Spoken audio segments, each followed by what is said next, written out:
That is Deadstein. Yes, And ladies and for the gentlemen, past 30 years. the incomparable little Larry Brent, ladies and gentlemen. What a Deadstein era that was. And I'd like to bring in Kevin Forrester, my partner in crime here at Deadstein. Tonight being October 9th, 2000. Let me turn this video sound off. Being October 9th, 2000, exactly 30 years ago today, Kevin and I actually jammed with Deadstein for the first time ever. And so, like I said, Yep. I'm going to crack a beer right here with you, Kevin. Inaugurate our first Deadstein podcast and wish you a happy 30-year anniversary. And it's really been tremendous. And let's just take this time to look back at it a bit, celebrate. Be lovely to be playing instead of talking about it, but it's about the best we could do at the moment. So, anyway, welcome, Kevin. Well, thanks, Larry. It's great to be here. Yeah, where are you? I am in my basement studio and lair and heaven, where I've been hunkering down since COVID happened in March. And yeah. Yeah, I hear you on that. It's been rough on us all. I mean, fortunately, we did get our first jam in the longest time, like last week. And it was such a pleasure to play. It's hard to imagine. But tonight we are talking about 30 years ago. So what I'm going to do to start thinking about 30 years ago is I'm going to bring up that initial Jack Straw that we played. Do you hear it? So, this is us. Whoops, sorry. So give a listen to it. Catch the Detroit Lightning out of Santa Greg Fe. Shakers, I think that is singing. Great Northern out of Cheyenne from sea to With a Cheyenne. beautiful soundboard mixed by Dennis. Gotta go to Tulsa for a train we can ride. Gotta settle one old story. Once more point of pride. I believe that's Greg Shakers, In the a place keyboardist a for the man first can band. hide. Keep him from the sun. Who's that? In a bed can give us rest now. That's Larry Keep us on the run. It wasn't me. I wasn't allowed to sing in those days. Sound good. Love the soundboard first mix of it. It's actually pretty exciting to have that. Reaching for notes. It's Rick Rockhead logged in. It's about 30 years ago today. Welcome, Rick. Glad you're there.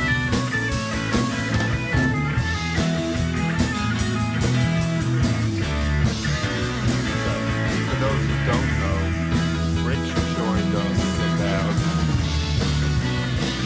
3 or 4 years into Deadstein, I'm going to guess. Something like that. Kev, would you guess that? 3 or 4 years? I'm trying to text you because I cannot hear you talking while the music's playing. Oh, not at all, huh? No. Maybe it's just too loud. Well, yeah, I mean, for sure. Okay, so, and I'll move the mic in front of me when I need to talk loud. Does that help? The It music's does. too loud. Can't hear you and Kevin. That's what Kathy just said. Yeah. Okay, That thank was you, just Kathy. fun. But that's good. Hey now, Scott, welcome. I'm glad you're on the line.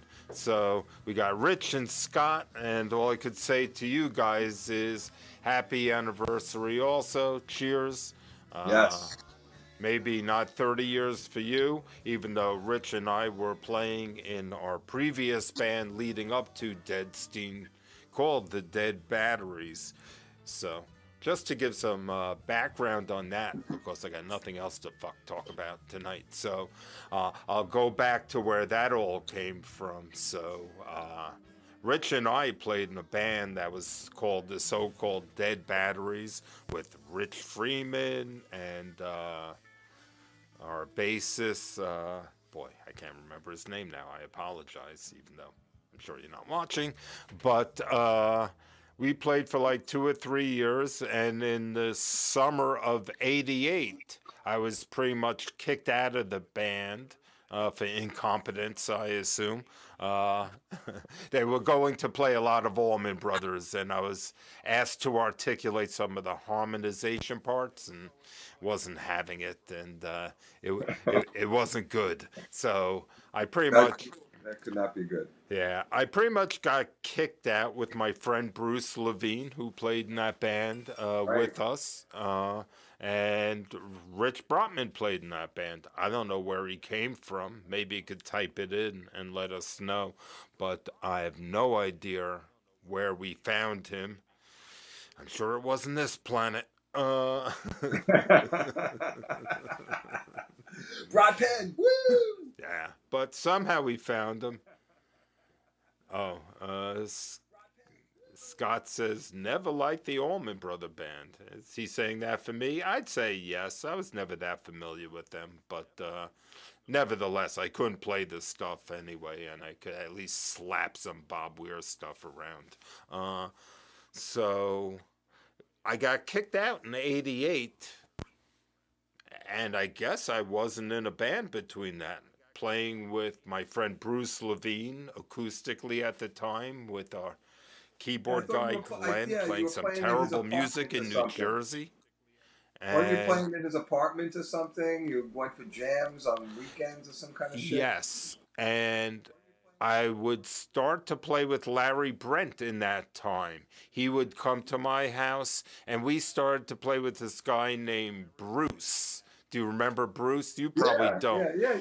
He lived in Brooklyn. Larry Brent and Yeah. I would go to his apartment in like Williamsburg, right under the Brooklyn Bridge, and Right. in a Right.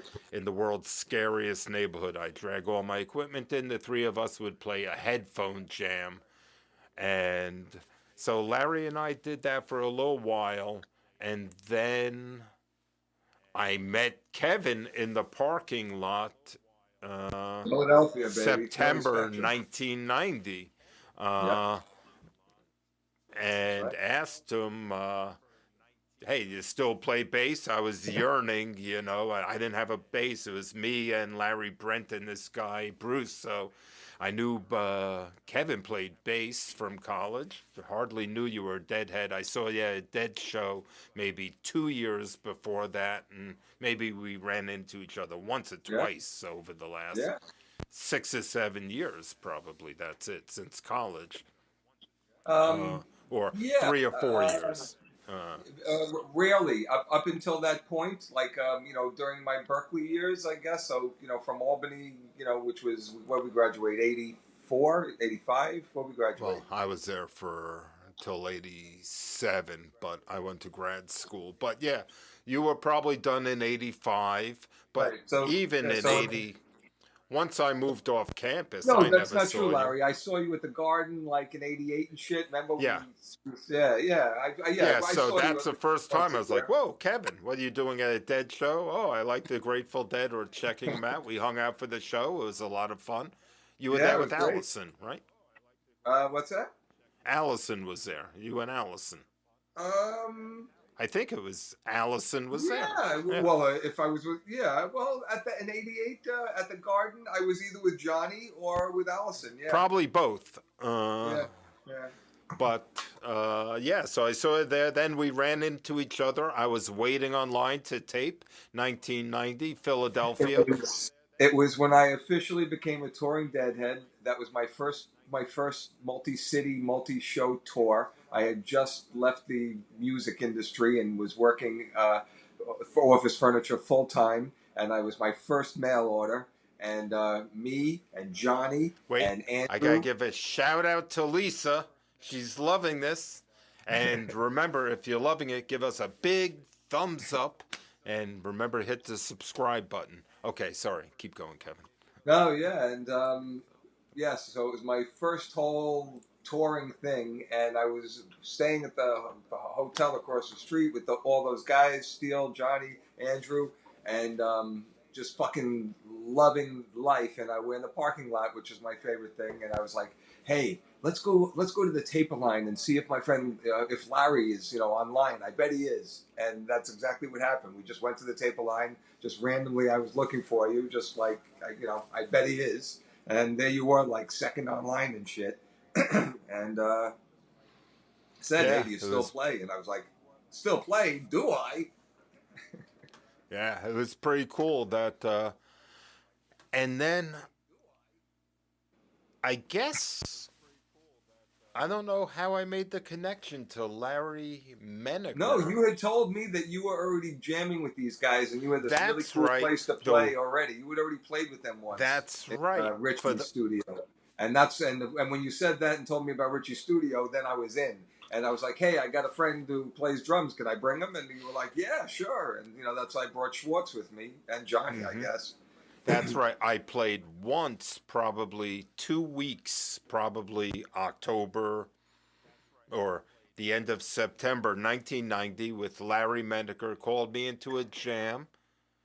I don't know if Rich Friedman was there or not, but maybe it was a Larry Brent jam, a Larry Gindoff jam, Larry Menaker. Dennis would have run it. It was everybody but me, and I didn't even know if there was another bass before player. you. So that's how I knew about this studio, to then try to hook up me and Kevin with the Larry Menaker, Larry Brent crew. So that was it. I jammed. What? That first jam, it was pretty organized. That first jam, because I was hooked on that first jam. It was good. Know. It wasn't mayhem. I organized it, but the fact that I jammed at the studio, was invited to do it like 2 or 3 weeks before. It was probably during the Dead tour. I was like, "Hey, I was just there when I saw you. I got this studio I just played at." Hey, September, and this was October 9th, so it was probably 2 weeks after the tour ended. Cool. After showing me a picture on the TV. Thanks, Scott. That's cool.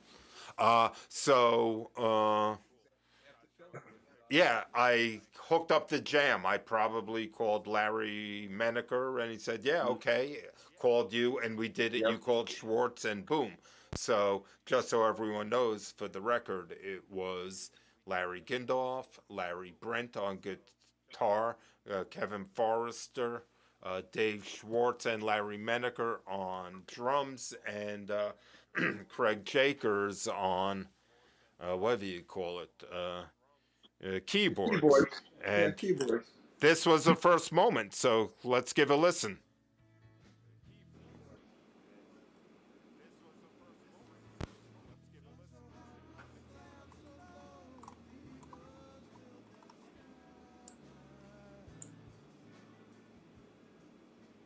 That's probably not working well for some reason. Let me raise that. Oh, I'm all the way down. Come on. Move fast.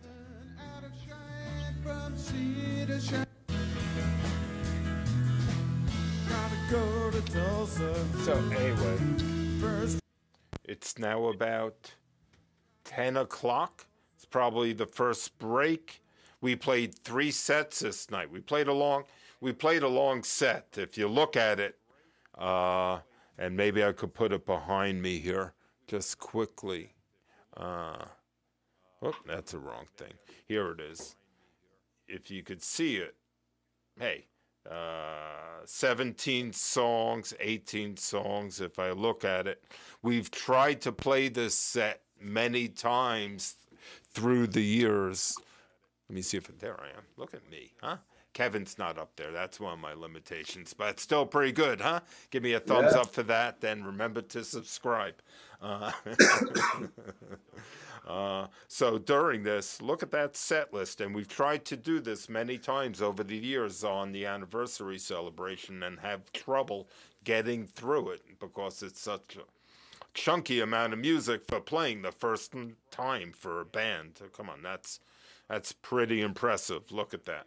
So around this time, 10 o'clock, we're probably around the shakedown. So let's give that a quick listen, see what we sound like 30 years ago right now.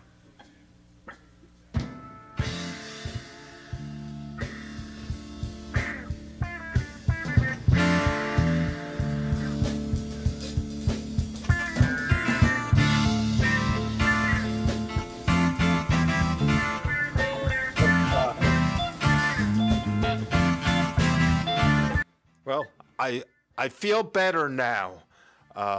When I hear that Jack Straw, sometimes I feel like, oh my God, we're no better than we were 30 years ago, just a little cleaner.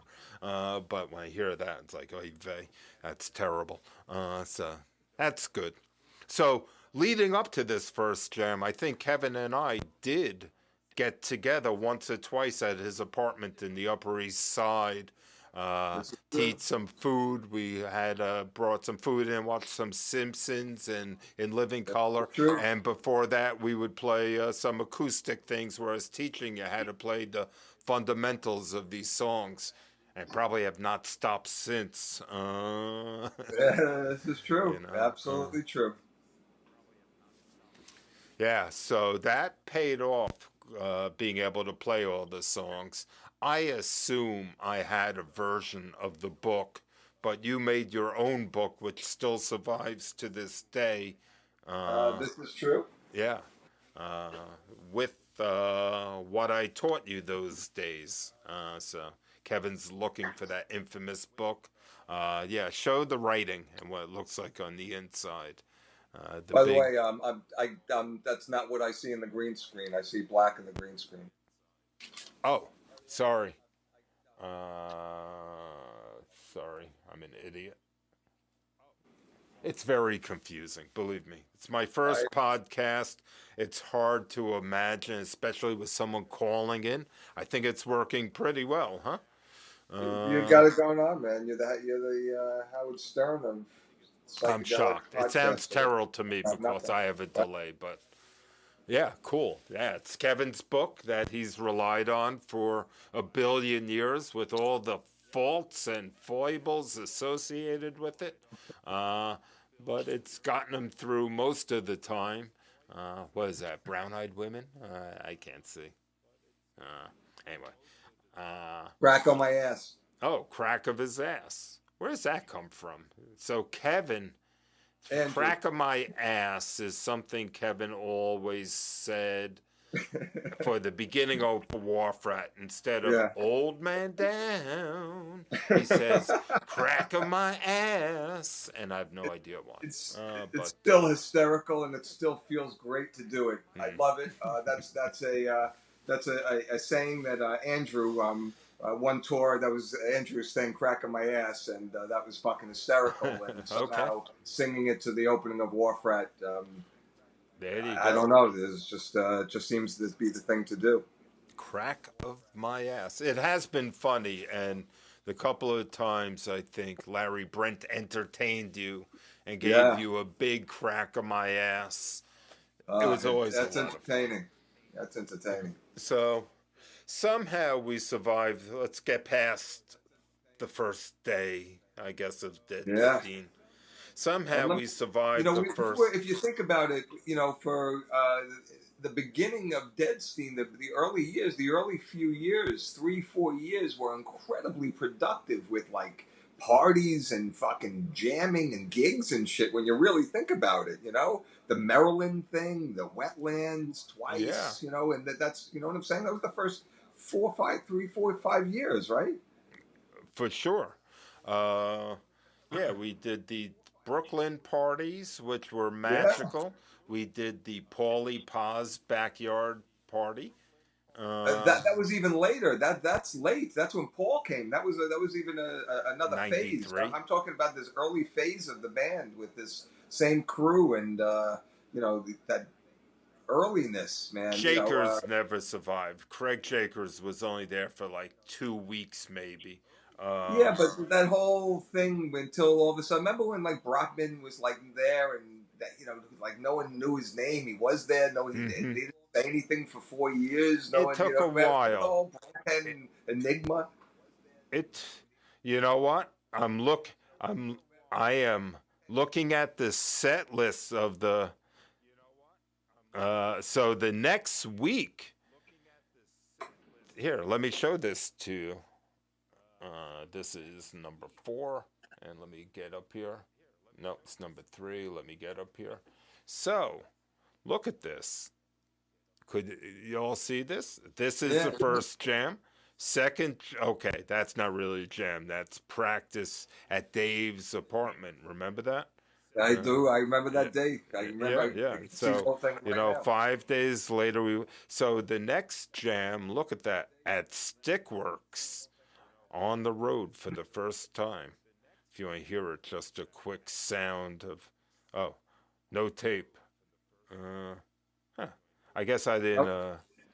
That was a transcribe it. fucked up night. I remember that night too. That was like in someone's like a bedroom we played or some kind of shit. It No, was crazy, wasn't it?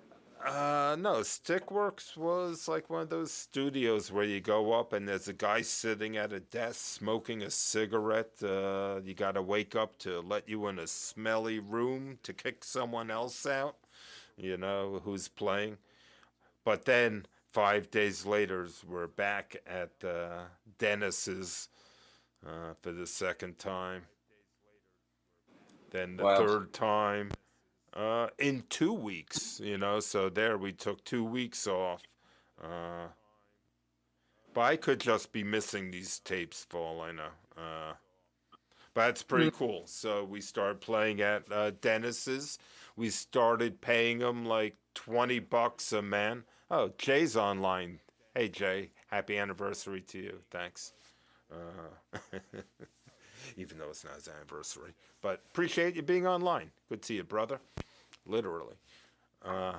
Well, not to see you, but brother part. Okay, enough.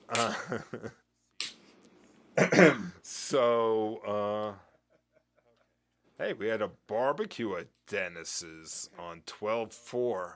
So you remember that whole thing, and like Dennis was like He putting used the to get the fucking meat back from in the. the fucking juice of the raw meat and shit. Remember there was there was salmonella running around the room and shit. Yeah, he had to survive. Yeah, it was crazy. Yeah, that was a nutsy, crazy thing. Uh, oh, so there is Dahlia's party on 6/29/91. I'm looking at here. So with the thunderstorm, is That that a was a picture party. of it? That was a great So party. that's Jeremiah or Jeremy. Jeremy. Uh, is that me? Yeah, I That guess is it you, is. sir. Wow, That look is how you. short my hair was. Yours Uh, too. Nice trim. yeah, thanks. Yeah, look at Kevin there with that hairdo. Uh, We used to have a lot of hair. so you think this picture's from the night that it stormed on us during the It is that night. That is the night. uh-huh. Behind me is that huge pine tree. Uh-huh. Yeah. That was a magical night. It says it there, but I'm just not sure this picture is it. Look at that. No, that was it. That was the backyard. Yeah. I'm playing an Alan Wickler style Roland 120. I wonder where I got that. I probably rented that. Yeah. So look, we didn't have Brop Pen at this point. So certainly by June 91 was still Brop Penless. This is true. So was still searching for keyboardists at that point. Yeah, the early days I just don't have as much info because obviously. Okay, here's a date of our Wetlands gig. It's probably the night I met Scott Gibson. We played Wetlands twice in our lives, and the night I met Scott, I remember him there with a videotape recorder. And Scott comes to us through me and through Office Furniture. That's right. I had known Scott through our families and our business and shit, and I met back up with Scott at a Madison Square Garden show, probably around 89, 90, probably around then, and told him about Deadstein. And, he was a friend of mine and would come down. He filled in a couple of times and until, Dave left the band the first time in the beginning. And then that's how Scott, joined the band and that's what he was doing there that night. I invited him to come watch us play and shit. And he knew Larry Brent from a third party. When I introduced him, they knew each other through, whatever that fucking guy's name is. You know what I'm talking about. Who are we talking about again? Migden. Yes, Bob Migden. But who knew him through him? Larry Brent. No, the other person. Scott. Oh, Scott. Scott must have known Migden through business or being a deadhead. Maybe he could chime in and let us know. I'm pretty sure deadhead, right, Scotty boy? Scott was a fluent and popular deadhead. Amongst the he had a whole network on his own and shit. Before Deadstein happened. Yeah, yeah. I could only imagine. Yeah, Scott's the deal. Let me see if I could just. Okay. Yeah, man. The night I met Scott, I was with Johnny at the garden. We were in the in the garden that right above between the 100s and the 200s, the walkway, the promenade that goes around, and the concrete wall that starts the 200s, and the first row of the 200s, right? Where you can put your feet up on the wall there. Yep. Me and Johnny, dead center, right, straight to the stage, right in the center. What an incredible show! What an incredible shrooming experience! And we usually would just sit in the seats until the security guards kicked us out. Just chilling, and all the tapers and shit. We're behind the tapers basically because the taper section is right in front of us down. So all the tapers are packing up their shit, and all the tapers' friends now are coming around to that promenade right in front of us. Calling for their friends and waiting for their friends and shit. And me and Johnny are just sitting there watching it. And some guy is at the top of the steps screaming down the steps, "Scott! Scott!" And I turn to Johnny and I'm like, watch this, man. I'm like, "Hey, man." He's like, "Yeah." I'm like, "Are you calling for Scott Gibson?" And he's like, "Yeah." I'm like, "Which one?" And I hadn't seen Scott in, I don't know, 5 years, since I saw him in his, in his father's store, in the basement. And I'm like, "Which one is he?" And he pointed down to him, So when he was all packed up and he came up the steps, I was like, "Hey, Scott," and he came over and I reintroduced myself to him, and that's where we kind of, started our modern day relationship and shit. And it was, trippy and magical at the same time. So anyway, Scott just chimed in. He met Larry Brent in hospital when Migden's kid was born. There you go. Yeah. Now, Scott, I know you definitely videotaped that Wetland show. Of course, I remember you doing that. If there's any chance you have that video, it would be unbelievable to have. So, if there's any shot you have that, then you could. It's like a Beatles Cavern Club gig. 8mm. Could you imagine finding that? So that would be cool. Probably won't happen. So yeah, we jammed steadily, almost never missing a week once we got into the weekly mode. Once everyone, and it didn't take long. It really took that first night to realize what was going on and the potential. And in the early days, the party aspect of it, you also have to remember it was 1990. The Dead were well alive and thriving. Oh, yeah. We were all deadheads seeing shows. It was a big part of our lives. The only time you missed a jam was to go to a show. That was the only acceptable excuse. You had the high holy days. Not yeah, we worked around. But what I'm saying is we all we treated it as an extension of the tour almost. You know what I'm saying? Mm-hmm. There was we were all doing nitrous like crazy. It was a parking lot scene. It was that was we.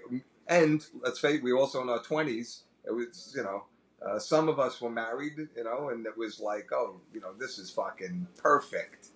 Once a week, an official fucking hangout. Did you plan it out for the long term? Yeah. Yeah, you wish. Yeah, and you know what? We were so fortunate to run into the Dennis situation where he could live with the $100 a week that he would get from Deadstein. that, and it was like, yeah, I'll put up with that. And Put up with it. I think he loved the company. You kidding me? The guy yeah, he lived in a probably fuck. did, but and initially we didn't pay him. Then we started probably the Right. first 3 or 4 weeks That's we right. didn't That's pay right. him, and I do remember maybe after the second week knocking on his door That's and right. we didn't have a jam, and him rolling up the thing. It's like you wake up a bear. It's like with your little guitar there, and it's like, We were all like that's looking around. It's like, let's medicate him as quickly as possible. Everyone, Deadstein. please. He's oh my god. Yeah, he forgot. We're like, what's the matter, man? You forget we were coming? Yeah. Oh, we're here. Let's do it. Hey, thanks for looking for the video, Scott. Thanks. Yeah, so that was cool, and there was no bathroom in that original studio. You could Oh, pee. yes, there was. What are you kidding me? In Perry Street? It was the famous bathroom, plastered with pictures, naked women and rock and roll pictures. What are you talking about? Don't you remember? It was the I don't ultimate think I. bathroom ever. I don't think I was. I think I was scared to go in there. I don't know if there was. There was no shower or bath It was just a situation. urinal, a place to pee, There or a was a toilet. toilet and a Oh. sink. Oh yeah, man, that bathroom was fucking legendary and shit. Yeah. I don't recall it. I Oh. don't recall it. Yeah. Anyone who was there, yeah, I, chime in. actually, I don't know if I have any pictures of the original indoor studio, but this was it from outdoors. Here's my famous picture of me standing in front of it. That I think there was one picture of the inside of it before he took it down and went to Gansevoort Street. I remember when they got the guitar and put it up between the drum sets. I remember that picture. I'm sure I scanned it early on in the days. You must have that somewhere Yeah. in your I probably do. base of pictures. Yeah, I probably Yeah, do. I remember that shot in my mind. Yeah. Yeah. Also, it could have been Gansevoort. No. It was definitely Perry Street on the inside. The set of the drums, the whole thing, and not of us, but of the setup, Mm-hmm. the room. Mm-hmm. Yeah. Miss that place. So eventually, Dennis got kicked out of there, as well as the asbestos guys. And the asbestos guys bought a place and set Dennis and Richie Havens up in a in new the back. place. Kind of felt like the old place, just newer, nicer, less history. But Dennis made it feel Disgusting. rustic before you knew it. And that was a great place we played at for a couple of years till eventually that got gentrified into what it is today, or what it was 6 months ago. That seemed like a long time though that we were there. I don't think it was that long, because then we were. How long were we on the road then till we landed in Scott's place? And No. It's the opposite. We went directly from Gansevoort to Scott. It's when Scott closed that we were in limbo from Scott's to Carroll's. really, we went right Yeah. from. Yep. Don't you remember we took trips up from Perry Street to Scott's basement to check it out after we were discussing what to do and shit. And we were talking about going to my basement on 28th Street. Mm-hmm. That's right. And Wow, think we could lease that place? for $1 trillion. Well, not now. Maybe we could now. Probably a lot of places to lease. Yeah, so we played in the news studio. So I'm trying to think, when did Rich come in? Because I remember Dennis getting the B3, having that great B3 organ, which I would love to try to play now. But and remember, he didn't have it originally. Then somehow he obtained the B3, and he was loving it. And right around that time, Rich started playing with us, I recall. And I always thought, like, for that reason, Rich was a B3 player, and he's so Well, not that was the whole Tintin. thing. That's Brad Penn was mysterious and shit. He just kind of fucking snuck in. He was like there somehow. Like he knew when to show up. Like I never even for years had any contact information or even conversations with him. For a number of years, Yeah. and I don't know how he knew we were playing each week. But he would just be there and play, and for a very long time at Dennis's. That was you're right. Mm-hmm. It's a little bit of a mystery. I Yeah. agree. Yeah. Scott says how ironic it is he lives right around the corner from 162. Yeah, it's pretty cool. Yeah, it's small world. Scott's always been around, Well, hey, Scott is a small world. Yes. Yes, Scott, you are the definition of small world, that's for sure. But 162 was pretty short, right? That was only for. I wonder if it says.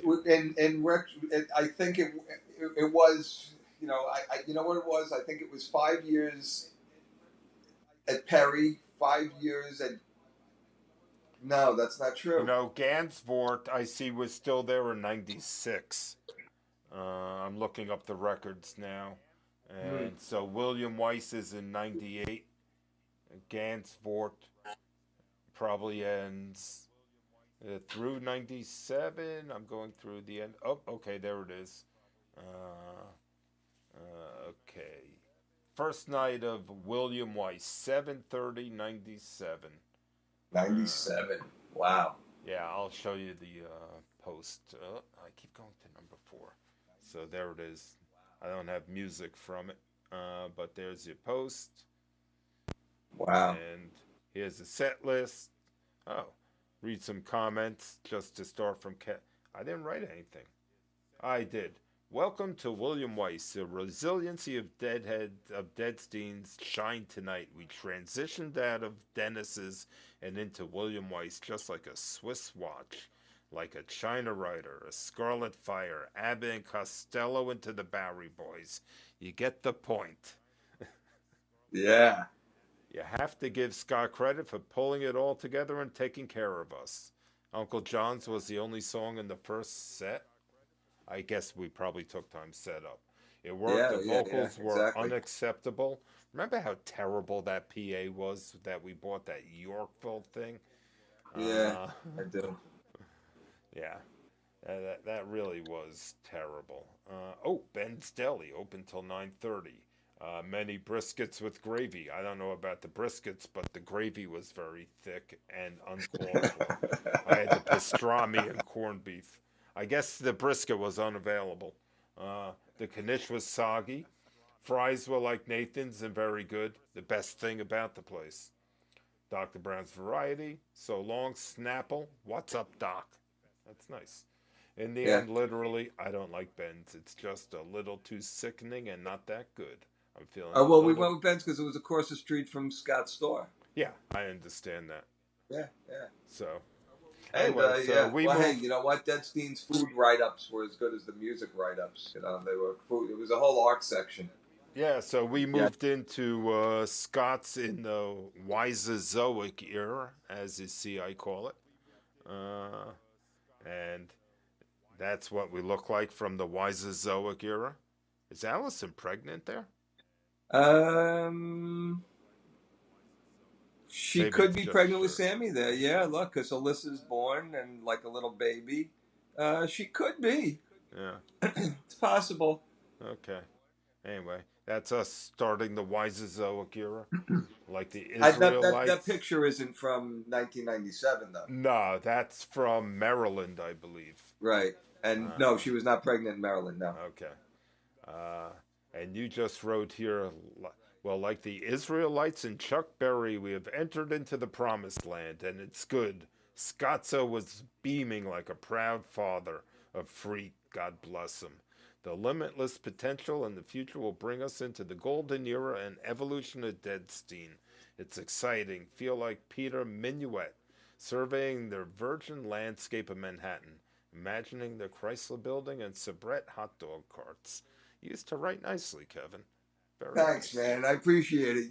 Dude, it took 30 years to get the recognition, but I'll fucking take it. Thanks, bro.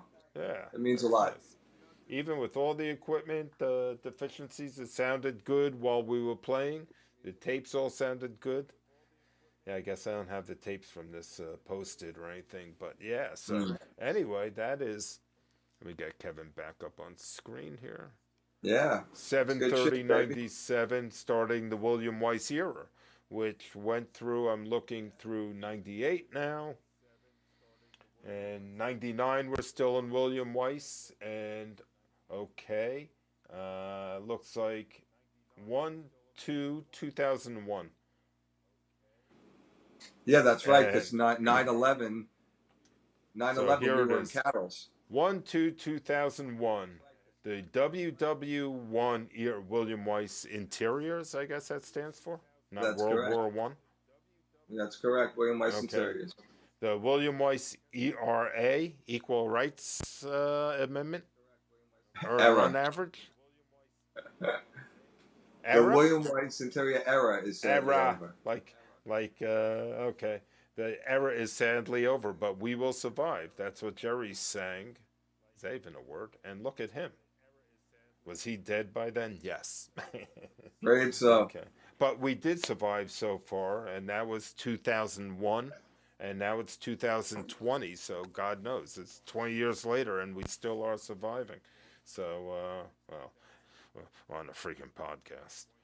I was about to say, bro, we're barely Oh, survived. God.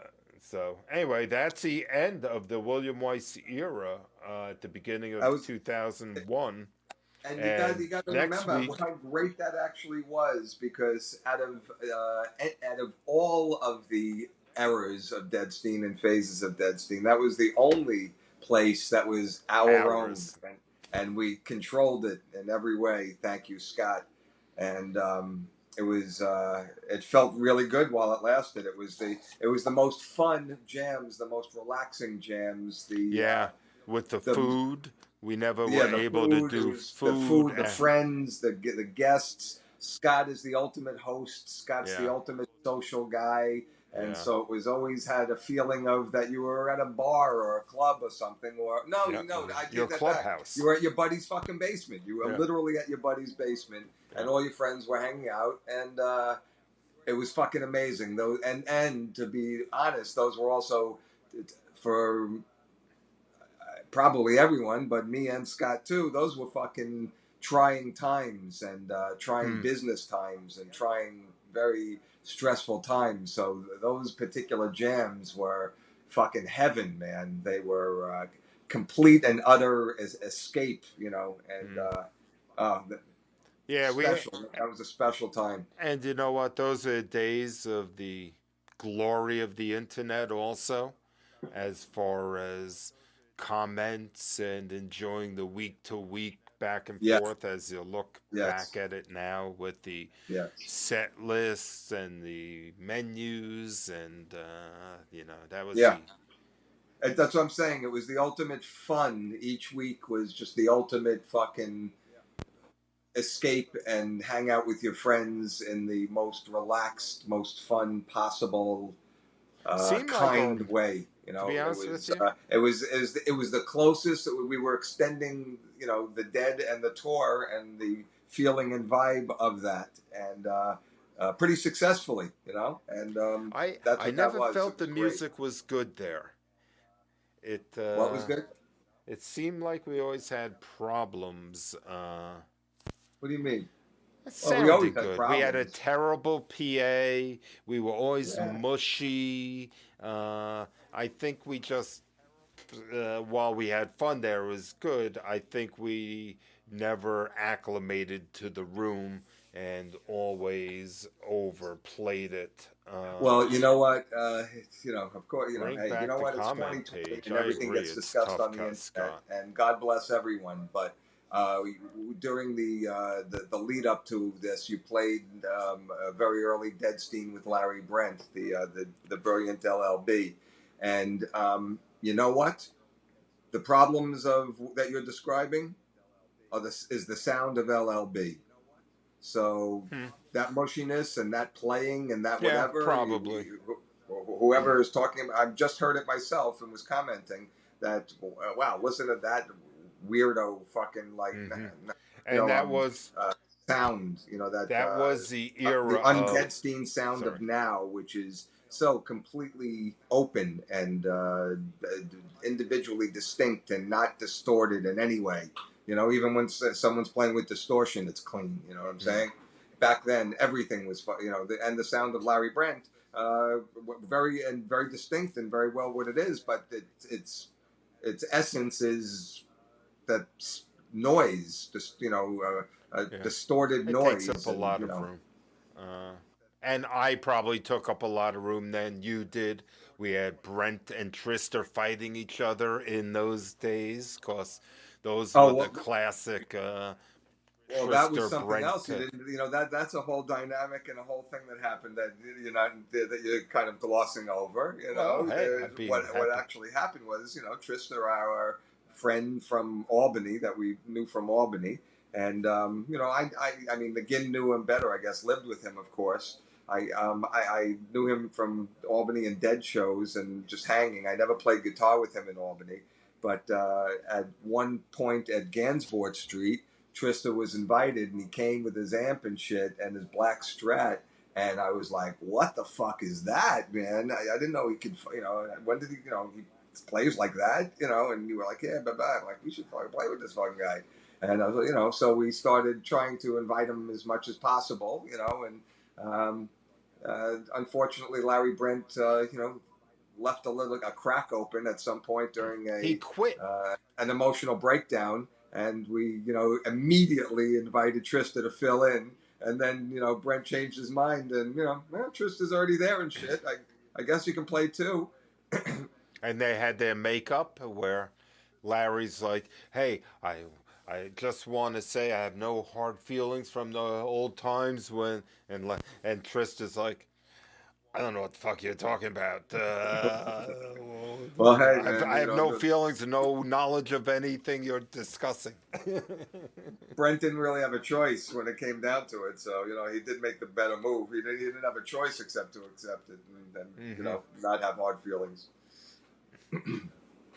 Yeah. But yeah, that was Hey, hey, you know what? The going. beauty of Deadstein is what that's what I'm saying. It was as multi-leveled and layered as the Dead. It could be enjoyed on so many different mediums and disciplines and planes. From art to gossip to Relaxation. to equipment Yeah. to whatever. And the drama in Deadstein was, oh my god, it was very heavy up until the very recent years, and I'm talking about the last 1-2 years, maybe, not 3 years, maybe. There's have been drama, much, much, much, much less drama. Even though there is, there's Yeah. still fucking drama. It's, Somehow, that we have 3 drummers and 2 drum kits. Somehow mm-hmm. Deadstein has that.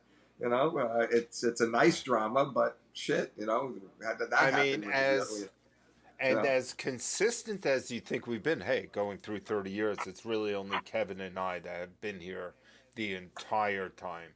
Now, Scott's been here for a big chunk of it, but he left for 3 or 4 years during the. Also, Uh, remember that so did Scott, Dave Schwartz. Dave Schwartz yeah, also left came and then came back. and came back. So, except for me playing rhythm and Yeah, that's Kevin just you and playing me. bass, we haven't been stable in any position.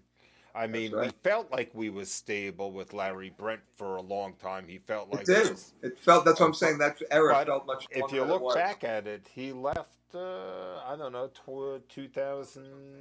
2000, 10 years, 2001 maybe. Right. Yeah, so he Everything was fell around apart for right about after 10 years, 9/11. Let's face it. The world fucking changed right then, and and that's that the first era, the golden era of Deadstein ended on 9/11 for yeah, sure. yeah, That yeah. that was that was the turning point, and that 9/11 definitely. And that was 10 years into it. By then we were at Carol's, I We were, think. we were already What's at that? Carol's, yeah, Nine yeah. 11 to 11. So here, let's go to 9/11, and so we played 9/10 2001, right? It's That's the fucked up 2001, right? thing, man. We played the day before. So Day here it before. is, a small night of carols to mark the beginning of 8-track recording. Just a night, just like any other night. Good poster by Kevin. You got Homer Garcia that you see over there. Uh, Yep. so Good. September 10th, 2001. So anyway, just night like any other, and then All hell broke loose. 10 days later, and it says it right there at the title. Oh my God. 10 days later, our carols may sound like the same old, but so much has changed outside our little freaky world. Anyway, talking Yeah, about that was Johnny that. and Hey, man, Mahoko that was are now married, and the Twin Towers are no more. Two unbelievable events no one would ever imagine would happen. yeah, man, Yeah, so crazy. That was insane. That was brutal. That and was pretty intense. and Trista's comment to all of it: any day except Wednesday is good for me. And you know what? That's the best thing I could see, and that's all I want to hear. Tell me Yeah. when you're coming, Trista. I'm all Yeah. about it. So, yeah, that's 9/11 we lived through. Came back like It's true. a It week was later. brutal, and not all of us came back. 9/11. That's when Brent left. That's when Scott left. That's when Johnny left. You Really? know, yeah. And Dave Schwartz only stayed for probably 2 more years because I believe, the Coffee Boy era started. And then, if you think about it, we had some depressing eras where it looked like Deadstein was holding on by a thread. Like, it's one of the anniversaries. I could probably look it up if I look, but I remember it was depressing. We couldn't get a jam together, and it was you, me, and Bill Sloan, a trio on like 10/9, probably some 2004 or something like that. And it was really depressing. And No, you know what? That's not that bad. And you know what? Compare, but believe in me, the I light, couldn't play in the lens lead of guitar 2020, then. it's not that I, bad.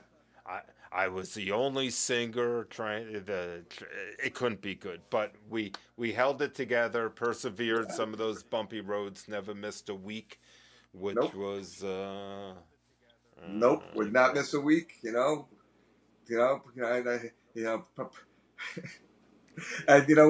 you're talking about doing anything and really basing your life around and living from fucking jam to jam. Yeah, I don't know about you, but that's why I do. my life really has been for 30 years based upon living from jam to jam.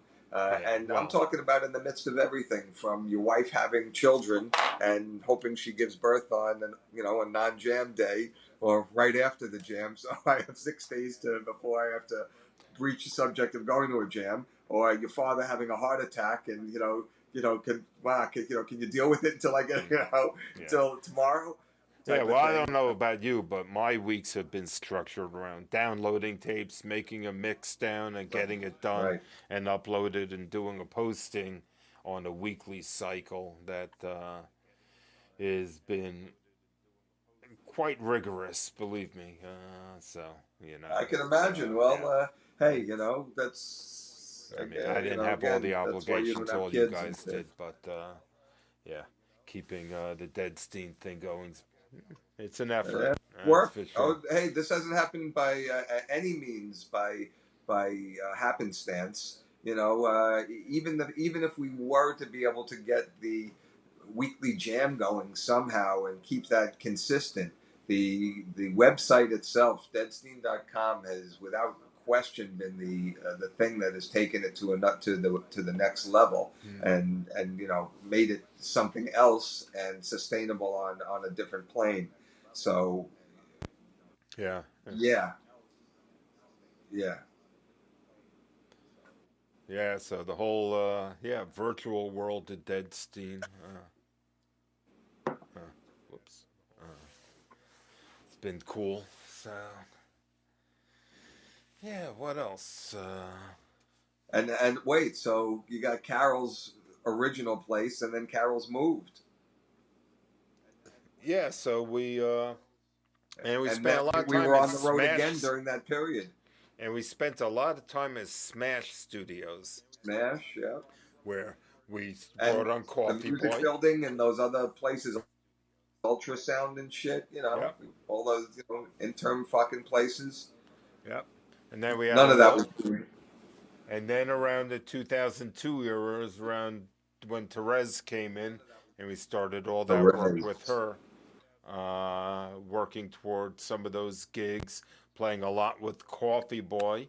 I'm looking Right. at. Well, that's right. That's when we I was when Dave left or was asked to leave for Coffee to play, and with one drummer, we had one drummer for many years. Yep. Coffee played by himself for many years until Scott came back. And that Therese experiment happened, that 2 year experiment of Therese, and that was a good thing. That was a great thing in elevation of our playing, our musical playing as a band. That was you know Eh, the best, tightest we ever were, as I musicians. thought there was. The unit, one drummer, Coffee, I thought there was a Trista, you, little me, lost in Brad time. Penn, and Therese. That was a hot little unit there. Eh, I, You didn't think so? no, I did not.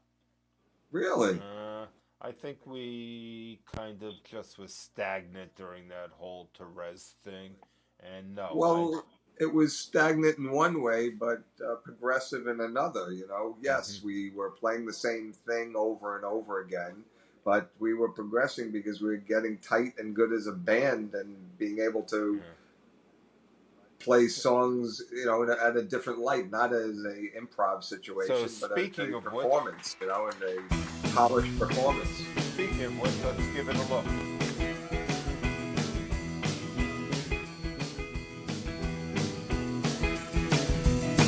Going down the road, feeling bad. Going down the road, feeling bad. Going down the road, feeling bad. Hey, I don't wanna be treated this way. Going where the climate suits my clothes. Going where the climate suits my clothes. Yeah. Going where the climate suits my clothes.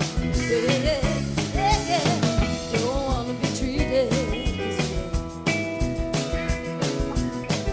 Going down the road, feeling bad. Going down the road, feeling bad. Going down the road, feeling bad. Yeah, yeah, yeah. Don't wanna be treated this way.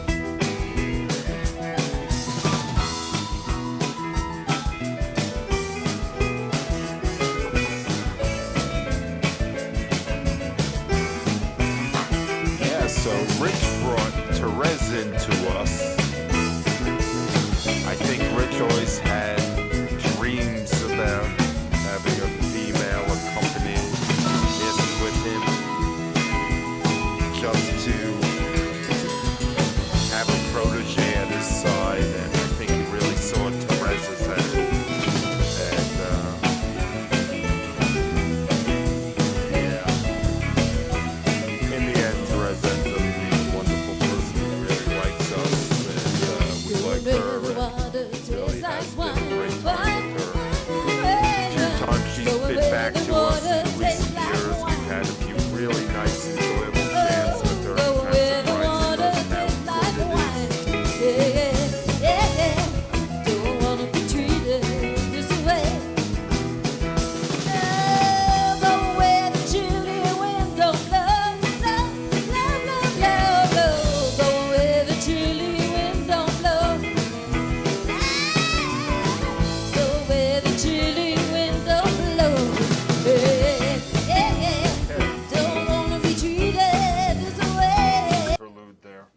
Huh? Yeah, what Deadstein has always lacked was singing, and Yeah. when we get any type of buddy who can sing anything good, we tend to jump at it, and it makes us better. Oh And yeah. that's what that whole thing was. It was an interesting experiment. I think it made us better, Yeah. and it brought us to the next level because we did that for 2 years at Carol's, And one day the door opens and Scott walks in and says, "Hey, I'm here. I'm available." We told the curly-haired kid to get another drum kit, and boom, there it was. So it was Coffee and Scott for a good couple of So years. Scott left, by the way, to just jam with the Miniker group for the most part. You got tired of Deadstein, right? If you're still there, Scott, I kind of forget the real reason. It was If it was just 2001. There was a lot of shit that it's went time to down. move on. Larry Brent. There was a lot of fighting going on A and lot of tension. people were getting tired of our music, couldn't deal with our. There were It was greener drama. There was grasses on. personalities. It wasn't music. It was personalities. Really? You don't. Yeah. What kind of who had musical problems with people? You know what I'm saying? What do I you think mean? Larry had musical problems with you. It was musical. I don't think it was Yeah, musical yeah. I problems. think he always thought you were too loud and was stepping all over everything and wouldn't listen and were playing lead parts. And I, as, I assume Larry always had problems with you from that perspective. Well, he was I silly know too. I He should always have taken had problems advantage of. with myself. Uh, You know. uh, so, Larry, so I'm trying to think. Larry Brent had plenty of issues. I believe me, I was just one of them. You were just one of many, of course. So, Carroll's 55th Street. That's where we are. Okay, so we were at the other Carroll's. Smash, I still see we're at 2004. Well, that's the interim. That's in the between interim Carol's between. downtown and Carol's uptown. So Smash was all of 2004 until. Oh no. You know what? Carroll's 41st Street, May of 2004. Played Ludlow Street. Well, you know what it was? When we were one drummer, we could go anywhere. And so if I remember correctly, when we were one drummer, we were thinking Carol's was too expensive, and we went to a cheaper place. Yeah. For one drummer, and that we were everywhere. And then Coffee Boy, brought us a whole new palette of people, all his Bayside pals and stuff, and we started playing, and with other people. That's where Ludlow Street came from and shit. His buddy had a studio down there. And, so we met all those guys. That was very nice for a while. That was an interesting. That was a good era. Bayside Al phase. And all the Bayside Russ. Those guys helped us out through many a week jam. Absolutely. Where we were not getting fucking Bayside Al. That guy was fucking the coolest, man. Yeah. And filling in for the lead guitar, which we were missing at that time, because Andy wasn't around a lot, so I was just playing sometimes the lead, but you would have Al, so we were always trying to find the other lead guitarist still at that point, until I guess it wasn't until the Wickler era that I really started focusing on lead guitar, which was a big transformation for me.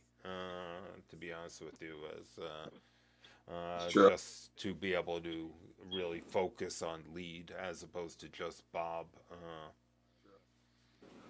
Yeah, well, you decided, and one of your many things, your many hobbies and interests of the time, one of them rolled around. It started to be guitar, and you started to, formally, address guitar and shit and learn it. Well, you know what? That's before my jazz stuff. For a while. My jazz stuff's only like 4 years where I really focus on guitar, but no, but you there was a point where you started digging into it. Jazz was the culmination of you learning stuff and like getting into it, concentrating on playing and getting better, I guess, and playing lead, which was out of necessity at the time. Yeah, it was. So we had the Jason era, so he joined us for a while. Jason. So I don't want to forget about him, because he was pretty significant, because he taught me several great things in my life. And to be honest with you, when I was playing with him, I thought I was just on the cusp of learning a lot of great Bob stuff because he was insistent on doing that correctly, and he was showing me the right things to do, and I was like, wow, I was right there on a lot of it. Then he left, like, boom, when he ripped off Rich, I guess, and the whole schmagegi thing, and then it was over. Of course, I think we immediately. I mean, I think Wickler was there a little, but then it was the beginning of the Wickler era officially, which probably lasted quite a Which while. was all about Rich. That was Rich. Yep. You also have to remember, Rich was doing a lot of that's right, impresario work. He was always looking for someone to produce and someone to pull into Deadstein. Usually women.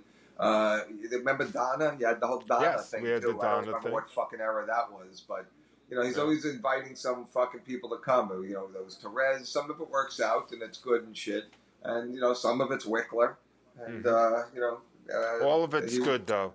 In the end, all these people we've played with throughout the years have been phenomenal. They've Oh, been, without question, yeah. and absolute additions and the reasons for the growth and you know how we've made it to 30 years sitting in our basements. Yeah, you know what? Not caring. Like, I'm even looking here. 1/16/2007. Scott's friend Hiram sits in on Hiram, guitar to help us keep the groove going. I remember Hiram. Oh well, that's also Scotty. Also likes to invite people. Oh Scotty's boy. the king of inviting people. Scott's Bob Dylan looking friend, that's the way I described him, came in with his beautiful 65 Strat and tray of goodies to give us some tasty moments, filling in the lead spot for the first time most of us had met him. Okay, whatever. Not the best English or the Yeah, biggest yeah, host. yeah. We played with a lot of people. Hey, back in the transition of going from Gansevoort Street to Scott, I remember, in one of our posts, we had a list of our, Yeah. friends, and extended family members of Deadstein and Oh, people who I have still played have with that. us. I The have list that at this list on point must the be fucking website here. I'll endless. find it for you. The list now must be, you know what I'm Oh, I saying? haven't. If you compile the list of all the people that played, with Deadstein over the years. Yeah. It's a lot. Let me But, see if I have that hey, list. famous people have played with us, from Richie to the Yeah. Fowls. Here's the old members page. I found it for you.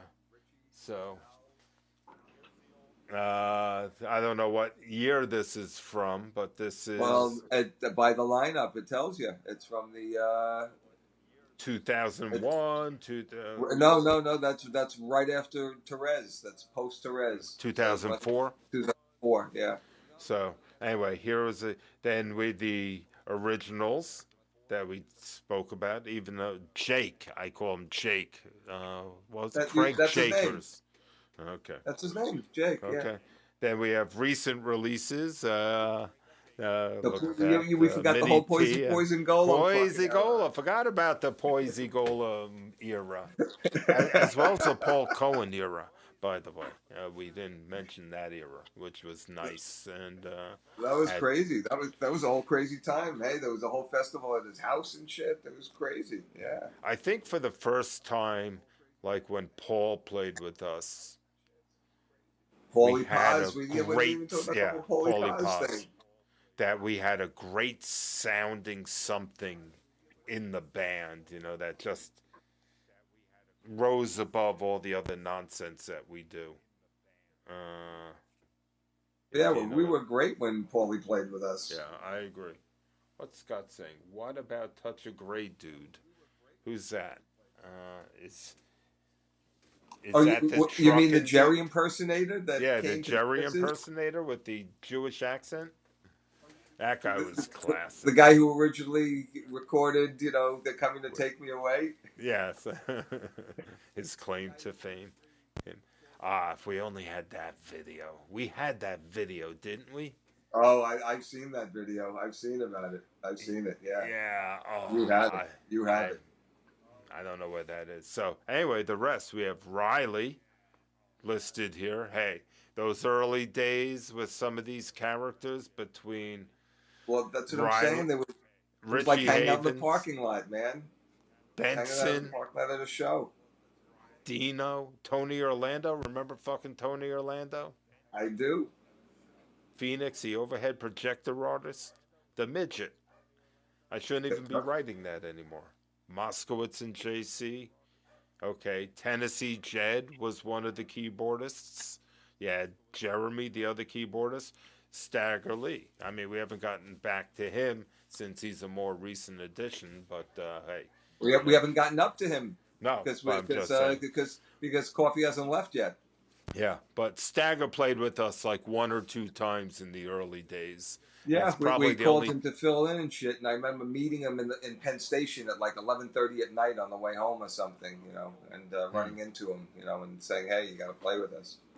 I also in the interim between Dead Batteries and Deadstein, like 31 years ago, I had a jam with Larry Brent, Lee at his parents' old house. I think his parents had both just died at this point, and he was like looking to get rid of the house. So it was kind of like an empty house, and we all went up there. Like me, Larry Brent, Lee had I don't think he had drums. He probably had his congas, and Doug Schmel, who sang for us, and we had a jam up there. It was kind of a lot of fun.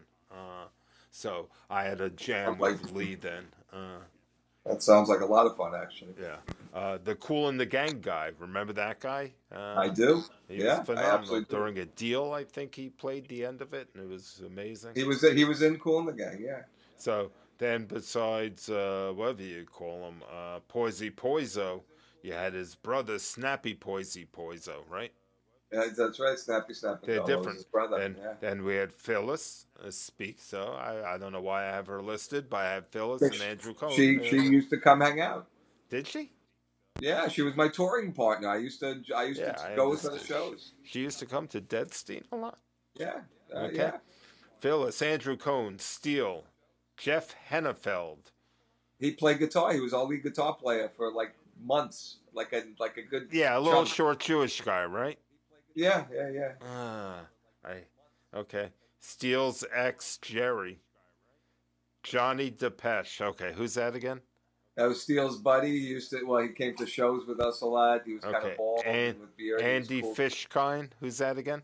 Well, that was the basement party we played in Brooklyn. One of our first parties. That's right. That party. Devora. That's right. Rob and Dahlia. They got divorced, he told me, right? First they did, yeah, big time. Dave's Maryland's cousin, Jordy Scop. Hey, remember that crap that used to go on there? So we have Paul and Laura. Laura, I tend to see at every event now. It always cracks me up for some reason. Out in front, me and her just hanging out. Paul's friend Larry. I do not recall that. Yeah, Paul had a buddy Larry, like a really straight-looking guy, and who used to come to the jams with him. Used to like drink a beer but looked super straight and but yeah, he was a cool kid. Okay. We have Fort Gang. I miss that guy. Have you seen him in a while? I have not seen him in a very long time.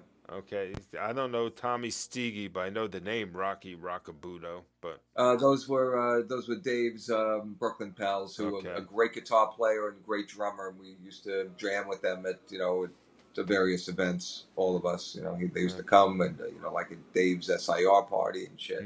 Okay. Yep. So John Spitz, Brian Stormwind's childhood friend. Good to get a mention there. And here we have Scott and Brockpen on the list for some reason up there. Andrew, the kind flautist, as I that's Scotty's childhood friend. And no need to comment, but remember Bill and Bill's wife. I do very much. Bill's wife. Brand also, Michael Brand. I miss that guy. Who doesn't? Yeah. And Spillboy. That guy was fucked up. Hey, Spillboy. He's reached out to me over. He plays guitar and used to post stuff on Facebook 10 years ago. Just himself playing or playing at I don't know, Thanksgiving dinner. It was like some stuff you wouldn't want to post. I've posted a lot of horrible music in my life, probably more bad music than anyone has posted in the world, but he's posting bad music. Patrick, I don't remember Patrick. I kind Yeah, of do. he worked at William Weiss. Yeah, yeah, yeah. I kind of do, not really. Uh, He used to be there because he was working, and he would come hang down. Before he went home, he'd hang out and party with us a little bit. uh, okay, then Ted. Who are we referring to as Ted? Somebody's friend, maybe Yeah. Scott's. I don't know. He might have Okay. sang his song with us. Peter the drummer, I don't recall. Peter Glazer, I think. Glatzer. We have a Howie Glatzer coming up. Oh, the Glatzer. Then we have the guy with the Jerry guitar, that dentist with that phenomenal guitar. Yeah. The Jerry lookalike guy. So that's That who we I were have. talking about. Yeah. Oh, there you have my cousins, Gail and Spike from Florida. Yeah. Dave My cousins. Berg, Gene Foreman. I even have Alan Wickler mentioned. Well, because he also had come to jam. Fill in. Yeah, sure. Yeah. He filled in for you when you were out. So who are all these Chinese people? Kwang Ming, Michi, and Mahoko. I know Mahoko, but Well, Kwang Ming was Johnny's buddy from work, and Michi was the girl that Johnny was porking before Mahoko. okay. So Kwang Ming's the guy. How about Yeah. Randy? Well, who? Someone called Randy. That's Trista's friend, Old girlfriend? that girl. Yeah. Okay. So Jason is Right, next, his and the buddy Jason. Weens Yeah, could that's his refer buddy, the to Weens. both Howard Weiner as well as Jordan Weiner, two of them. Donnie Hutcher. Yep, that's good the friend of Hutch. yours. And I have Penny Jones listed. Penny Jones. She came to a gym. She came to a Scott Gibson gym. Oh yeah, she's been a few. Has the only Deadstein T-shirt. Brenna. That was Dave's Dave's girlfriend? What? Dave's girlfriend. That's right. Okay. Andy Klein. Then I had the whole Carpetstein era where I played a lot of stuff. Yeah, you're lucky about my directing here. Boy, you in good shape, Kev. It's funny because Wait a minute. Is that being broadcast? No, Am I it's not. broadcast? It's not, but I have a 4-part screen, so I could see what's in everything, but it's not being broadcast. Nice. Oh, okay. That's cool. Yeah, it is. Dave Albinder, Kevin Albinder, I'm sorry. Bill Siegel, Al Deutsch, Russ the drummer. Bayside John guys. on keys? I don't remember him. Oh my God, Alan Wickler got a double posting here. Bill Sloan, who election day of 2016, he and I got in a fight, like one of my only fights in my life, and he's persona non grata, or is that what you call it? It's close enough for you. Yeah, it is close enough for me. So we got him, Katzman, he was our keyboardist for a long time. Oh, the Katzman era. Katzman, Wow. yes. So Katzman. one of the early keyboardists, talented. We were very good with him because he was good. He taught us a lot of stuff in the early days. It's true. Yeah. The chick who sang with us in Westbury, who I was seeing tonight as we were playing the Westbury stuff. So we got Brian Stormwind. Then we have Scott's friends, Sandy and Todd. And the Fowls. I think the first official posting on Deadstein blogs in 1996 was the Silence of the Fowls and all the fun I made of Michael Falzarano, I think is his name, who played, he's a famous guitarist. Like everyone looks up to him and wonders what he's playing. Brock Penn's 11 o'clock guy.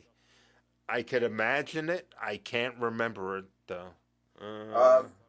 I believe Rock Penn's 11 o'clock guy turned into be Bill. Oh, okay. Lee J, the curly hair tech from Carol's. Who was that again? He was like he was like a chunky type kid. He looked like a type of man child. He was probably like in his late 20s, almost 30s, but, kind of dressed like he was 17 almost. And he was like, He was Okay, nice we can to move us. on from him. Okay. Fernando from Smash. I don't remember him either. Ken Levine and Stu. Uh-huh. Yeah. Hey, Kathy Trister. Andy's significant other. Jason's friend Terry. I don't recall him or her. Dan Trister. Trister's brothers. Trister's friend Liz. Lance. Seacat and the Fleas. Sandy Fetter, Rich Freeman. Okay, almost done with this. Ron Carpetstein, who I heard died recently. God rest his soul. Peter the pseudo guy. So we have the whole pseudo fuck. That was a whole era. Holy shit! We didn't talk about that. That was an era of. Okay, I'm going to turn you back on, Kev. Here. So yeah, pseudo was an era of. That was a lot playing of on the road. A lot of work. Lost a lot of equipment. We were on the road because William Weiss closed down, and we were looking for a home. And it was also the beginning of the internet, and media on the internet. And some media company was opening up and on Broadway and Soho and shit, and six flights up. And had a studio, and somehow said we could be the house band there and play there and keep all our equipment there and play every week and broadcast live every week. And so it sounded great, I guess, and whatnot. But I think in reality, I think we only had like 2, maybe 3 jams there, if I remember correctly. And it was probably 10, I'm gonna say. Really, it seemed like 2 or 3 because it really was. It was not. There was something terrible about it in every respect. It didn't feel right from the get-go. Each one was a lot of work. It was like, you know what? Because the guy was trying to broadcast them, so he was. Hey, it was early on in the internet. Yeah, days, so the technology wasn't there. The equipment wasn't there.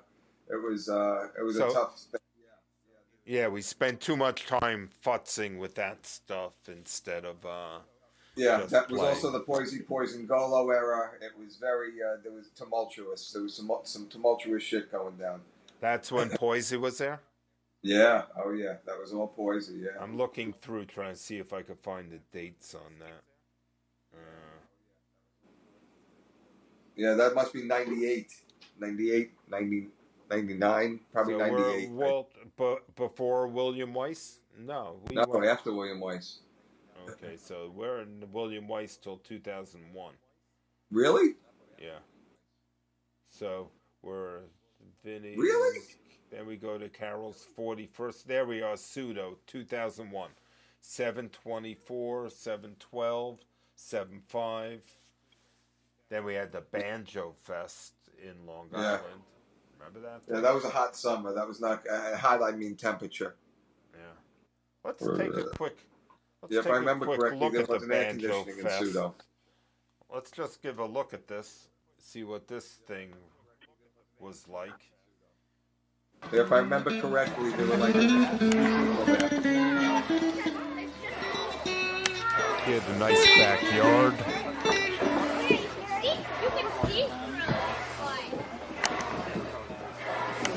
Is that Pink Floyd?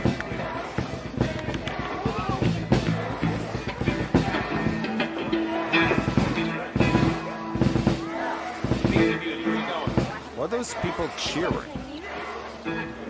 I don't know. Fast forward. Let's listen to the instrument.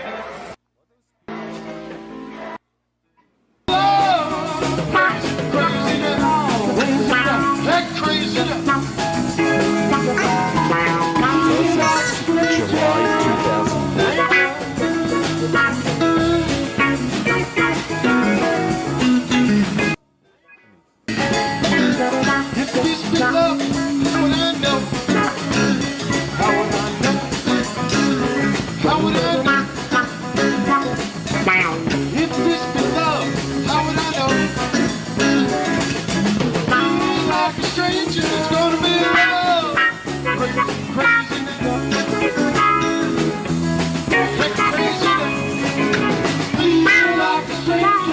be a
There's no comparison, don't you think? No comparison with today, or Yeah, holy shit. The Stranger we just played 3 weeks ago compared to that, holy fuck, man. oh, yeah, yeah, oh, of course, That's terrible. And of course, that whole sound. I mean, you know what? Larry Brent is good. Larry Brent can jam. Larry Brent is talented.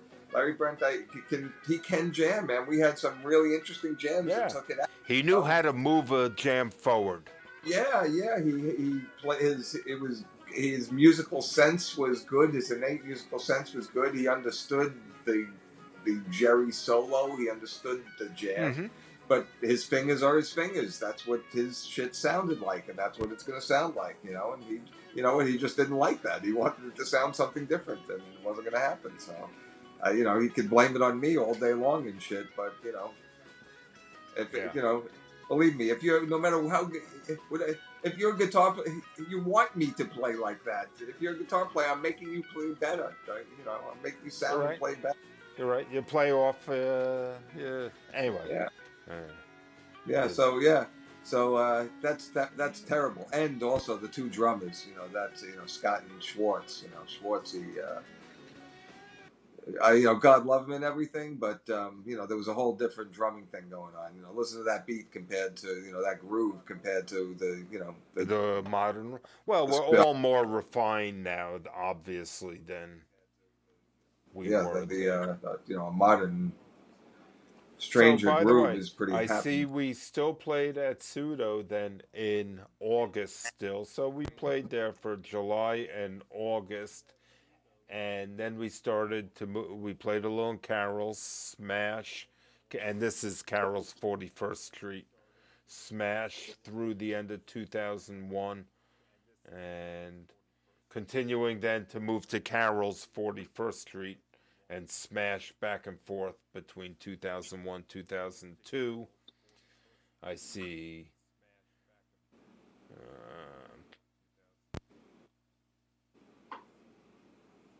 just looking what goes on here. I think I start really getting into taping in these days, multi-tracks. Yeah, there always had to be something to keep us, interested, and busy. You especially. So, it must have been musically boring at that point, and you figured, you're gonna make it interesting. But Yeah, I've always been a taper. To be honest with you, I almost have everything I've played with people since my first few jams with my friend Bruce Levine that we played acoustic when I was in college. I'd go in his basement and I would just use my two Nakamichi mics from Dead shows and just record terrible stuff with him. So I always recorded everything I did from day one. So that's always been the obsession of mine. It's just how do you do it? Is it just two microphones and keep moving forward to the point now I'm in the fucking video era, So that's where we are in 2020. Entered the video era, which is new and exciting. Well, this is fun. Hey, we're only up to like 2009, 10 right now. What do you mean? In discussing history. I was only up to 2004, sadly enough. Four, really 4. Shit, 2004. I'm still fucking working at. 2004. I'm working at Bina. Fuck, I'm working Mineola. Jesus. Okay, so 2004. So 2005 we moved to 55th Street. Yeah, so in June of 2004, we're on 41st Street. And then last jam, 7/12/2004 in 41st Street. So that's there. Then we're on the road, Ludlow. And then by October, we're Ultrasound we played at by October. We're at the first grand opening of the new Carol's with Bill Siegel joining us. It's Probably I some remember good that. stuff. I remember that. I don't even think they had doors. Probably didn't. Yeah, the paint was smelly. And then we've Yeah, been at Carol's ever since, and God bless Carol's. What a home it's been, you I know? fucking miss that place so much. Yeah, I yeah, miss that I hear place. you. It's been I one. hope we get back there sometime soon, but Yeah. probably not. So they've been there since, hey, 2005. So we've been at Carol's for 15 years. Yeah, man. At 50 Yeah. jams a year. I'm trying to do some math here. But we've been. You're just talking about 55th Street, Yeah, 55th Street. Only 55th yeah, Street. But right? But okay, but so we've been with Carol's since 2001. let let's do an average. $200 a jam. 50 jams. So that's $10,000 a year. I think that is. Could be. So it's $10,000 a year times 15 is $150,000. Deadstein has forked over to Carol's, if not more. That's averaging 200 a jam. I don't think it's been less than 200 for too long. It's usually 2 to 250, or What do now you? it's 250 to Two three, or right? 250? Is it? Isn't it 3 and 350? I think now it's 250 and three, but I think it was No, two that and can't be right. 250 That for a can't be long right. time. We pay $60 a man Times like five, that's at 300 least. bucks. That's $300, right? Yeah, So it's not 200. It's 300. It's three yeah, and it three is fifty. now, Three but it fifty with hasn't two been drums. forever. 300 with So one. anyway, we probably have paid him $200,000. That can't be Probably. right. You're not right. Your math is not. It's not sound. I That's not. think it Doesn't is. sound correct. 15 years of carols at. Oh, at 15 years. So what? But 15 years, anything's a lot. Yeah, Add, yeah. add up the doob dollars. Yeah, no, that's my mortgage. But anyway, well worth it. I'd spend double. I'd pay double. Well worth it. And Carol's is premium money. It's super expensive to play there. They treat us well. We get the value is the we get it. It's worth every penny. We get our I money's mean, worth. We get for every all the penny. complaints like Andy has about the equipment, he wouldn't be here with us this long if we were at Smash, where he had No, a bad amplifier every time he played, and it would be, he would have bolted a billion years ago without doubt. true. Yeah. Yeah. So Carol's is a big part of our success, without yeah, question. the Huge part stability of of our success, Carol's and the consistency of it's been phenomenal. and just our relationship in general. They've been great to us. Yeah, yeah. And But in the hey, scheme of things, it's not a lot of money. yeah. So going through like 2007, that's like the Al D era. I see, with a whole bunch of his friends coming in from there. Trista coming back every now and then. Lance Roll once again joins us. Is Coffee Boy still with us? Nah, but this So Coffee is was Lee gone with by the us? time we went to Carol's on 55th, wasn't he? What's that? Coffee Boy was gone by the time we went to Carol's on 55th. No, he was back with us. I'm pretty sure. Really? 55th Street. Yeah. I We used to see. park downstairs. Across, we used to park right in front of this place. Me and Coffee. We used to drive in. Yeah, he played at 55th. Yeah, so I'm looking through like 2007. It looks like a year of disarray. A lot of people ins and outs. I wasn't playing too much guitar, lead guitar. I mean, we had the Short Hills gig in 2007 with the second year That of was our that. last gig. That was our last one, huh? So Yep. And that was 7/7/2007 in Short Hills. that was the last gig until Tir na Nog, I believe. Hmm. And so we're still at Carol's quite a bit. And Jason started at the end of 2007. So Yeah, October 2007, Jason. I started my new job. I started where I am now in 2006, And then yeah, in 2007, that sounds right, Jason, because I started play. I played a couple of gigs with him in his little fucking Garcia band, Yep, yep. and that was early in my Long Island career out there. And so Jason's still with us through April. So he's there with us at least 6 months. And I'm going to see. He's probably gone by June-ish. So he's probably Jason era is about 6 months in 2007, 2008, beginning of 2008. Then we had Jeff Hennefeld join us, start playing lead. Yeah, I remember that guy. Oh, look at that. Big Party at Carol's in 2008 with Coffee Boy and Trister coming back for one night. Remember that? I do. Yeah, none of my recordings are posted anymore. Jason joined us again in August, though. So he's back in August. No, Jason's still with us. There was a lot of transiency, Yeah. for in those years. It really was, And I had my big Mackie very multi-track.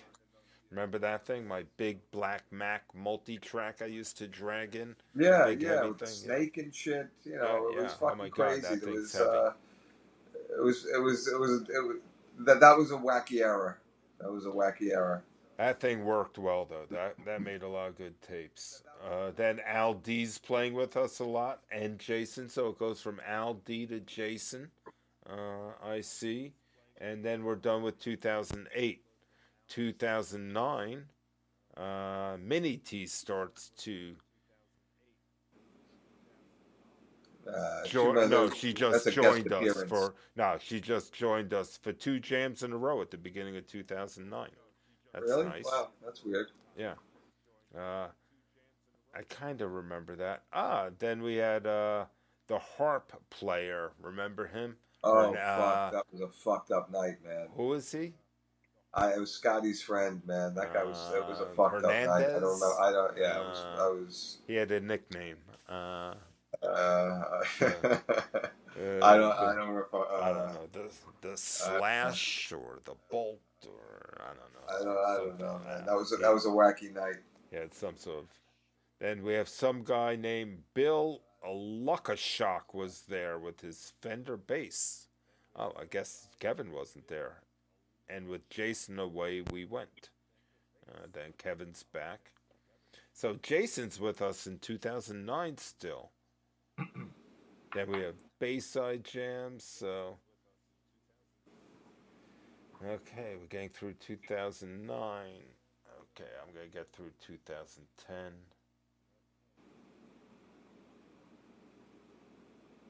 See who's around. We're still playing with a lot of the Bayside guys in these days, like Al, going through. Yeah, well, we were desperate, man.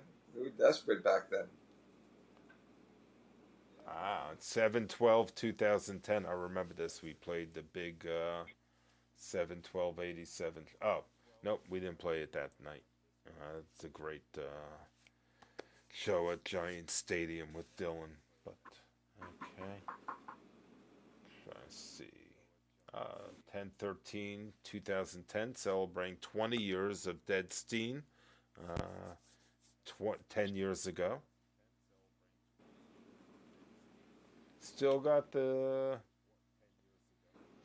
whole bunch of guitarists in 2010 trying to fill in. So 2011, trying to see what's going on here. We start playing a lot of shows, like different, like we played 4/6/82 on 4/6/2011. We played 4/27/71 on 4/27/2001. So we started doing a lot of Dead shows. That's good to do. When we do that, that's always a fulfilling evening. Just gives us some direction. Larry Brent played The Hook. That's the guy's name. The Hook. And Larry Brent came to jam with us one night. So We had Larry Brent in the middle of 2011 for like the first, and he showed up a few weeks in a row. Yeah, I wonder what that was about. What was that about? Was it that Broadpen? Was that about Broadpen? Was he I don't there for know. Broad? What is And that? What was? Bropen's another one, another Bropen's girlfriend's a Nath. I don't know if you remember her. He was going to do an Yeah, album with yeah, her. She showed kind up of. for a couple of I, jams. I I remember enough to know to forget it.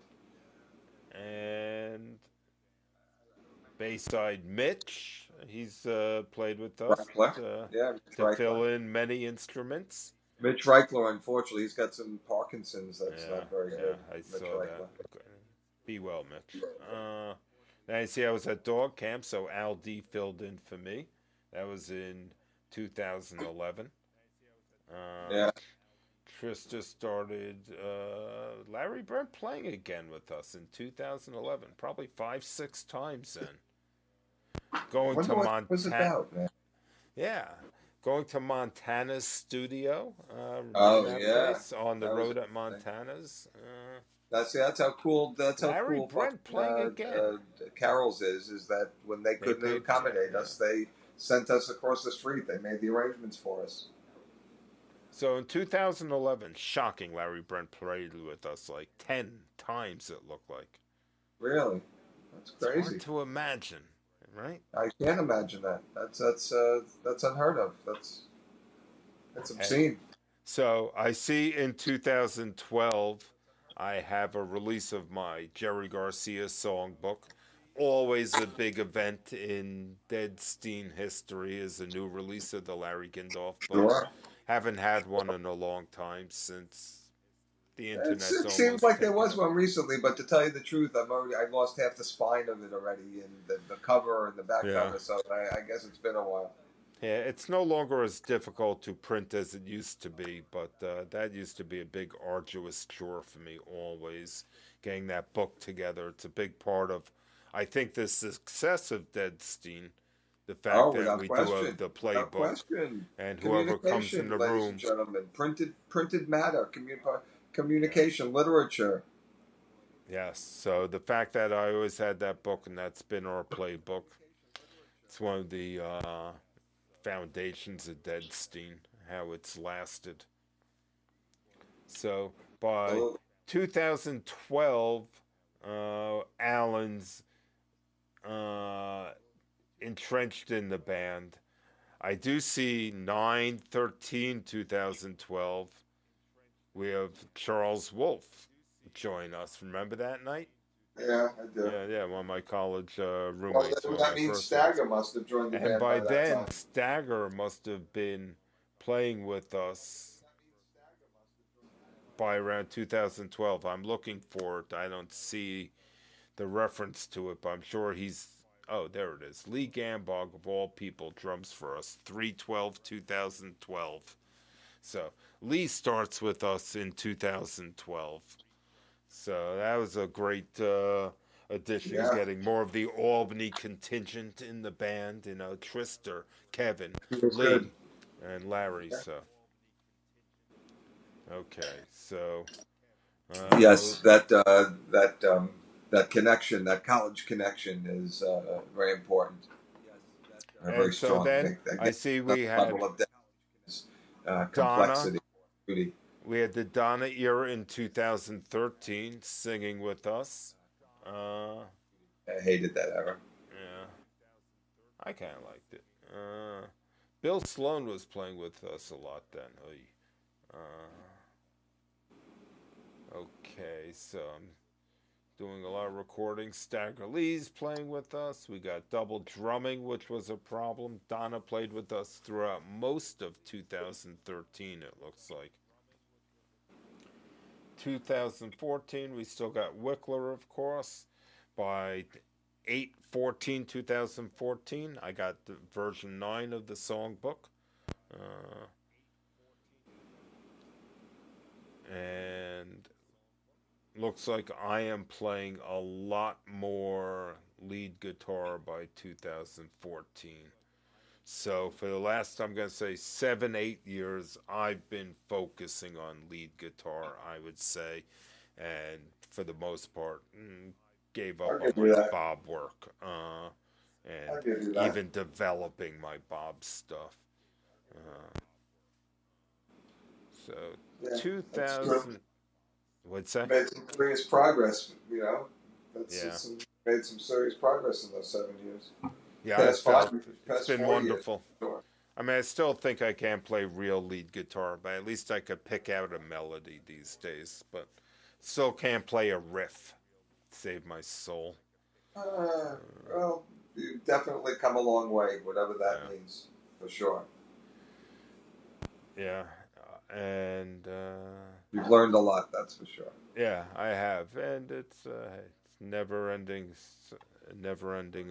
learning. I see in 2015, Paulie Paz joined us for a week. Remember that? That was wonderful. That was a great one. He rented a Uh saxophone. huh. He was in for I think his grandfather's funeral or something crazy, and something not good. And Yeah, yeah. he, It was good for him to, yeah, to be yes, with us. I Yeah, talked him into to renting a sax, and he came and he jammed, and he played sax and he played guitar. He played bass. I brought my guitar. that's right. Yeah. And we have, it looks like a lot of people in 2015 are coming back for like Tom Banjo. We had, Remember, he came back. He got so fucking drunk, he passed out on the floor. it We had to was sit him down. hilarious. Oh my God. Remember Scott's friend who passed out on the floor? Oh shit, that motherfucker, man. uh, He drank a fucking bottle of Irish whiskey, and he he, was he fucked was, up. he was gone. Wow. Yeah, that was a wacky night. Well, how about the night, the crazy fucking party night when Brand came and brought like 10 people and shit, and they ripped the fucking The divider off the bathroom, bathroom the stall and toilet fucking down. Carols, and we had That's to how pay cool money and Carol's shit. was, you know. It's like, hey, just give us $150. That was fucked. That was a fucked up night too. That was an abhorrence of Deadstein. Yes. Okay, I'm looking through 2016 now. See if anything looks like anything. I'm trying to think when Kendall starts. Oh, Kendall. That was a great There it era, is. man. That was, you So know what? That's the beginning of what I'm going to call the modern the era, the future era of professionalization of Deadstein. Deadstein a bit. That was the beginning because that Trista was back for good at that point, and Wickler I'm was gonna out, say and it. we had two drummers. We had Scotty Boy and Stagger and this fucking girl, and we just fucking were. And you were fucking great from trying to learn guitar. For you, that's right. That's you had gotten so much better because you were playing lead. Then Trista comes back, and we're super fucking tight. We're great. Hmm. This girl is unbelievable. Yeah, Yeah, so man. she started with us the end of 2016. Go on. Sorry. Yeah, that was great. I loved her, man. And you know me, I do not like girls in the band. I do not like that one drop.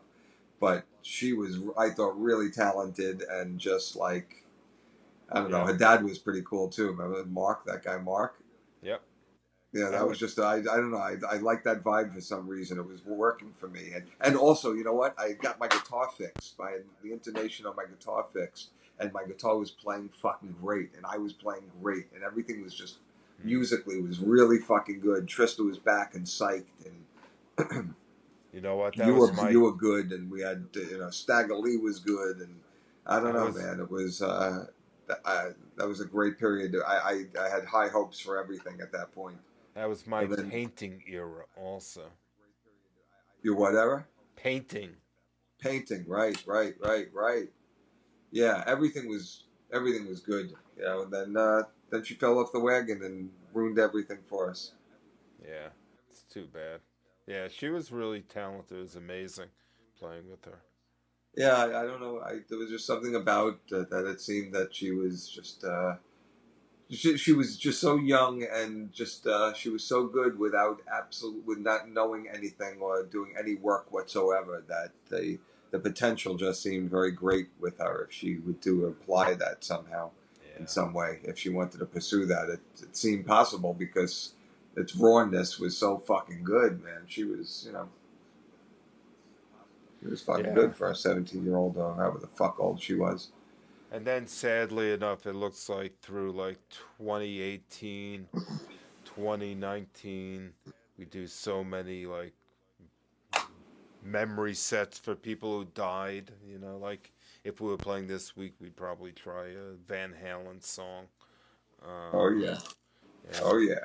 had many weeks of many people passing away in like 2018, 2019. It looked like quite a bit. Uh, Well, yeah. 2019 we get Drew in 2019 too, right? Yeah, so Drew joins us in 2019. Oh, there I see it. Drew with full band of freaks on 10/2019.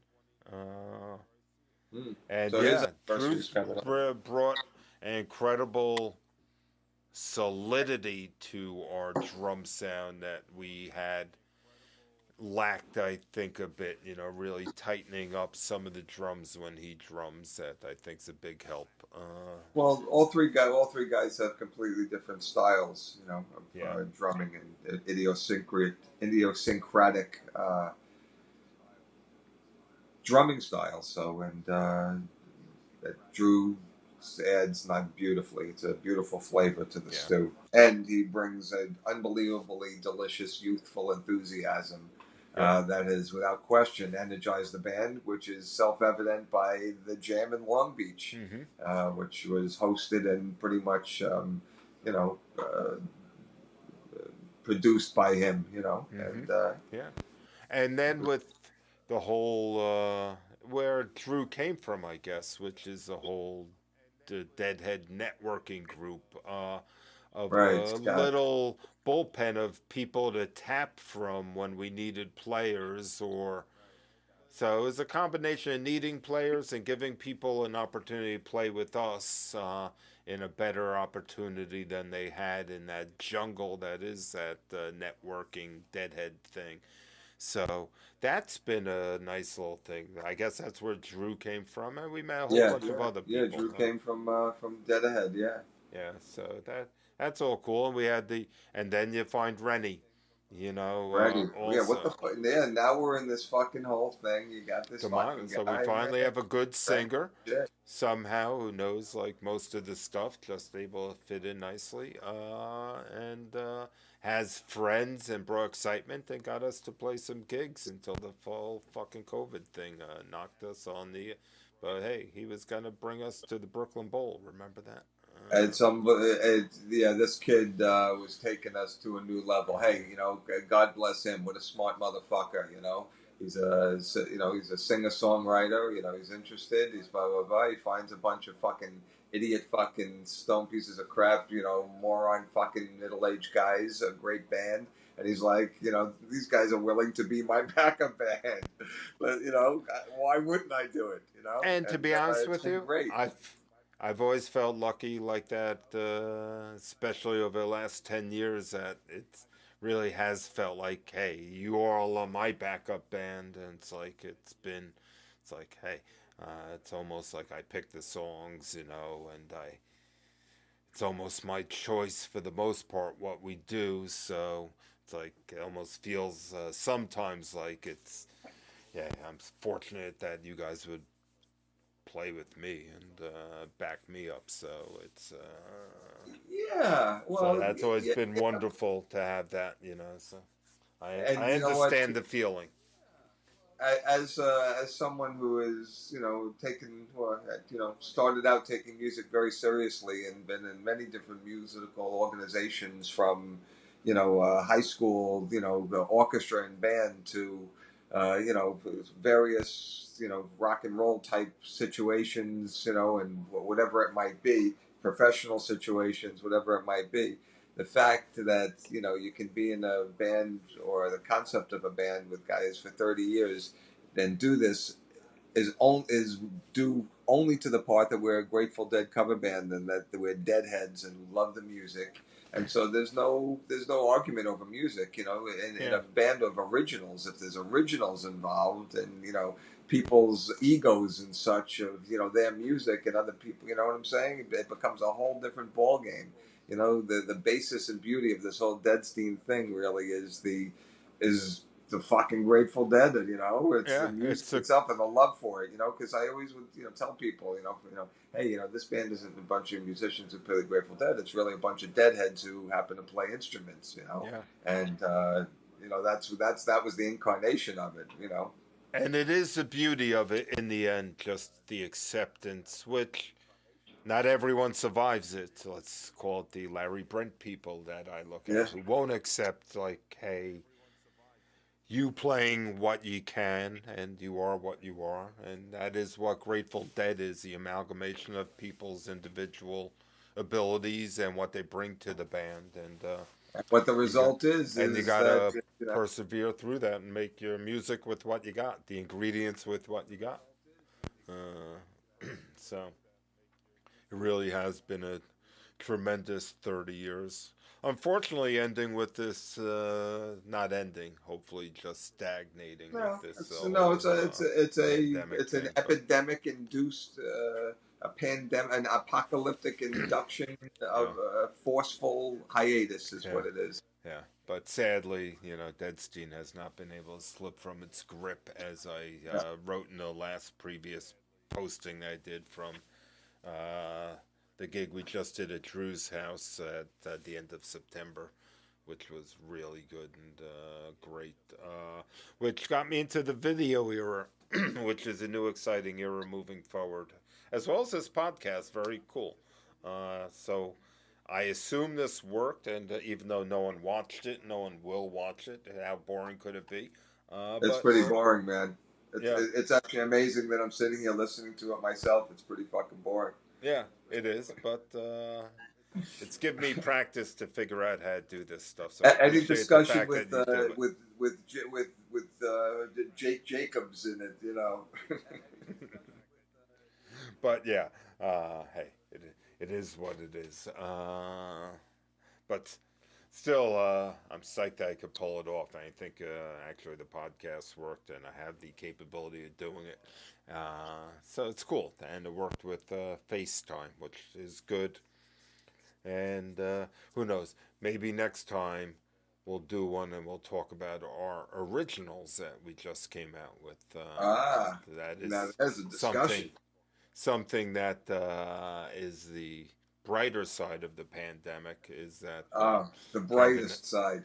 Kevin and I came up with a way to actually write a bunch of originals and made a game out of it. So maybe we'll save that for the next podcast. Sure. So for all six of you who are still paying attention, and one of them's probably me, the other one's probably me, the other one's probably Kevin, the other one's probably Kathy, who's probably snoring upstairs, and it's That's probably two guys from Lithuania who are probably watching. It's like, oh, Deadstein, I remember. Russian robots. Remember those guys? No, no, the guys who were singing to us on the YouTube video. The drunk Russian guys who were like singing a Deadstein video. They're like drunk guys and like, you don't remember that? I don't know. It doesn't Yeah. sound that familiar. I Anyway, don't know. I'll find it. It's the spookiest thing where someone found a Deadstein music. They posted them doing like karaoke to it. And they're like from Bulgaria or something, like some soldiers in Bulgaria Oh, that's not good. singing That's to scary. our music. Really? It's Yeah, weird. well, Yeah. You don't remember that, huh? yeah, I don't know. I don't know. Anyway, I don't know if I not a remember big it. deal. So, anyway, been on for 2 hours somehow, amazingly Really? enough. I can't believe it's worked for that long. So, is anyone out there in the chat room? I see Scott, maybe. I don't know. We have 6 people. I have no idea who's there. So, anyway, if you've been here for freaking 2 hours, you got a problem. I feel I have a problem. And I know I do. So, I guess with that, if you really like this, certainly give us a thumbs up.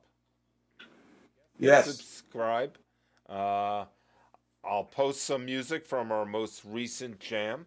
So I'll play the Broke Down, which I do think is gorgeous once again to fade us out.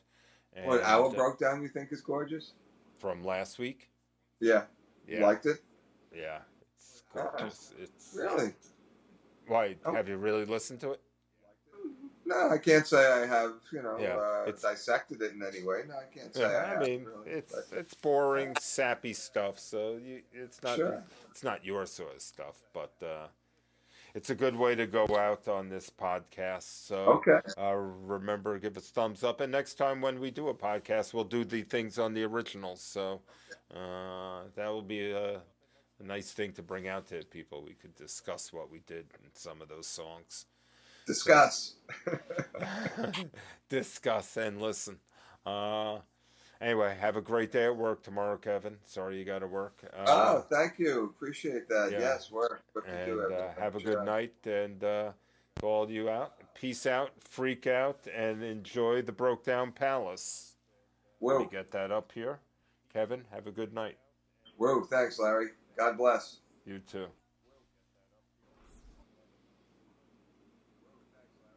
Oops. You're still up there, huh? Yeah. Okay, That's yeah. me. Let me stay up there till I get the Broke Down working. Sure. Why not? Got nothing to do. Yep. Yep. That Just right. sitting around. Did you notice that my studio back here is white now and not purple? Did you I notice that didn't. behind me? I can't say I They, did. like I said, I fixed my basement, so the guy fixed all. Oh, Pat. okay. All right. Okay, Like- here it is, peeps. Good, be What? good, Kev. Hey, you don't have to go anywhere. I could still see you, but let the people watch you Broke Down. Enjoy. Fare thee well, my honey.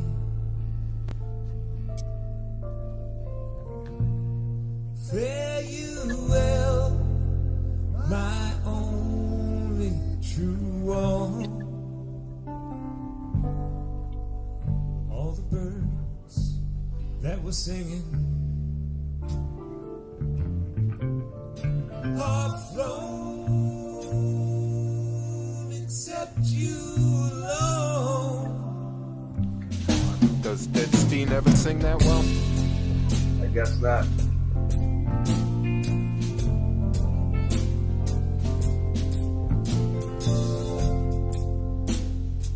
The new multicam video era.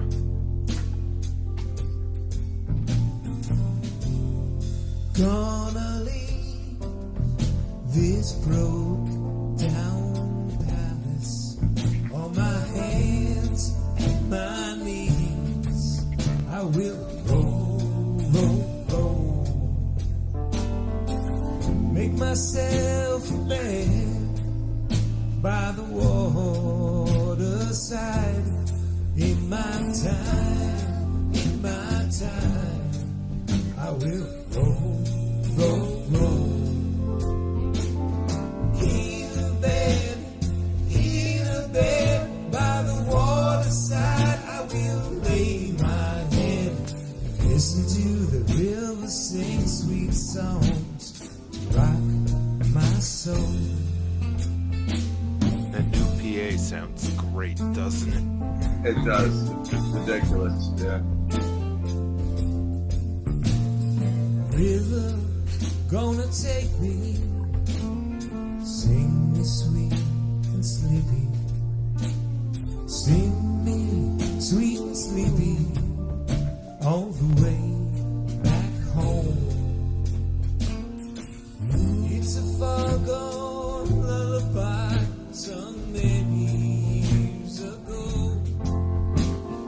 Mama, many worlds I've come since I first left home.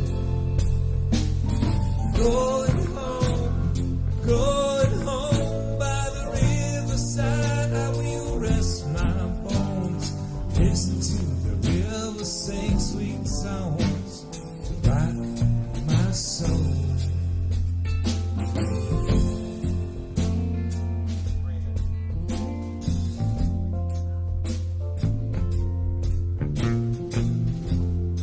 Gonna plan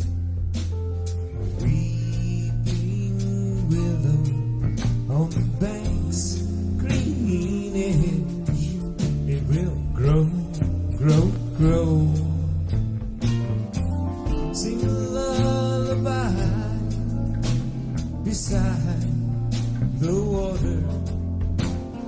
Lovers come and go, but the river roll, roll, roll. Fare you well, fare you well. I love you more than words can tell. Listen to the river sing sweet songs to rock my soul.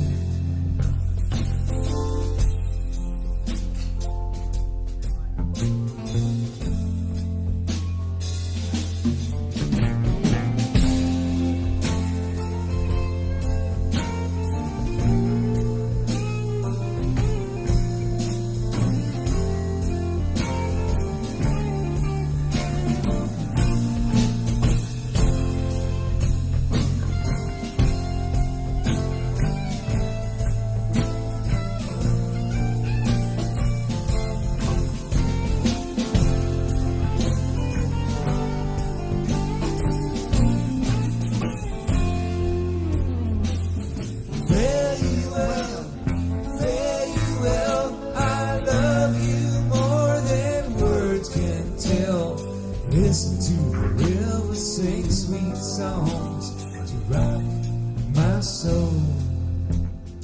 Gonna listen to the river sing sweet songs to rock my soul.